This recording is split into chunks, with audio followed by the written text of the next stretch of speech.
এই বাংলাদেশে দীর্ঘ 19 বছর যাবৎ গণতন্ত্র অনুপস্থিত।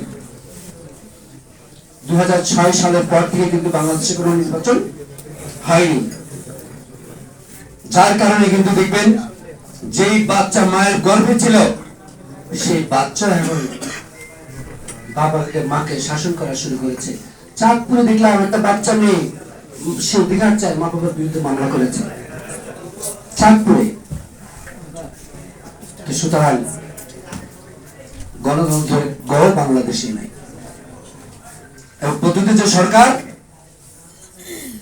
দেশের সবকিছু সর্বক্ষেত্রে সাংবিধানিক প্রতিষ্ঠানগুলো তো শেষ।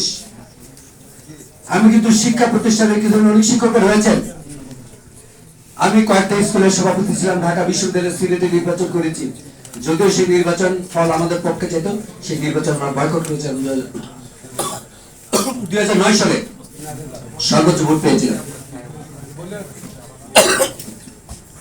সুতরাং আমি উদয়ন স্কুল গভর্নমেন্ট মহেশখালী স্কুলের চেয়ারম্যান, লালবাগ কয়েকটি স্কুল আমি চেয়ারম্যান। শিক্ষার শহর শেষ করে ফেলছে শেখ হাসিনা।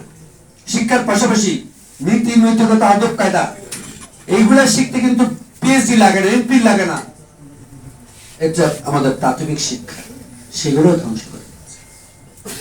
যার আলোকে দেখবেন ছোট ছোট বাচ্চা রাজনীতির র বোঝে না, তারা তার বাবাও কিন্তু যে সমস্ত নেতা নেত্রী নিয়ে কথা বলে তার বাবাও কিন্তু দেখে নাই, তারা কথা বলা শুরু করেছে।